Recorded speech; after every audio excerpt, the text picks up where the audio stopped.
মোহাম্মদ ইউনূস গেলে কাদের আসার সম্ভাবনা প্রচণ্ড বাড়ছে।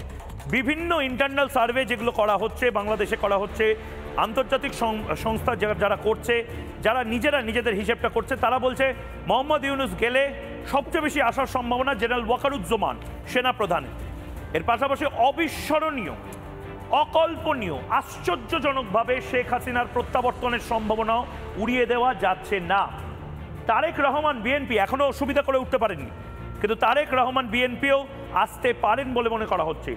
সবচেয়ে বড় সারপ্রাইজ এলিমেন্ট, মাস্টার স্ট্রোক এই মুহূর্তে গোটা বাংলাদেশের যে তিনজন নাম উঠে আসতে পারে, শফিকুর রহমান জামাত, মাহফুজ আলম তথ্য উপদেষ্টা, প্রধান উপদেষ্টা হওয়ার রেসে রয়েছেন হাসনাত আবদুল্লাহ নেতা জাতীয় নাগরিক পার্টি। আবার যেটা মনে করা হচ্ছে হাসনাত আবদুল্লাহর সাথে নাহিদের এই মুহূর্তে একটা টানাপোড়েন চললেও চলতে পারে, কারণ নাহিদ নিজে প্রধান উপদেষ্টা বা প্রধানমন্ত্রী হওয়ার যে অ্যাসপিরেশন, সেই অ্যাসপিরেশন নিয়ে আসে।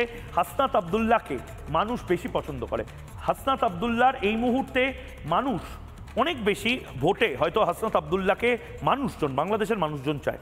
দেখুন, আমাকে কেন এই কথাগুলো বলতে হচ্ছে, তার কারণ বাংলাদেশ সার্বভৌম আমরা ভাবতাম, সভারেন ডেমোক্রেটিক রিপাবলিক আমরা ভাবতাম, কিন্তু বাংলাদেশ এই মুহূর্তে যেভাবে বাংলাদেশে আগুন জ্বলছে, বাংলাদেশে অশান্তির পরিবেশ, প্রতি মাসে প্রতি বছরে যদি একবার করে স্বাধীনতা আসে, প্রতিবার করে যদি আমেরিকানরা এসে বাংলাদেশকে ভয়ঙ্করভাবে বিশৃঙ্খল করার চেষ্টা করে, পাকিস্তানিরা গলায় গলায় বন্ধুত্ব করে, আমাদের তো কথা বলতেই হবে।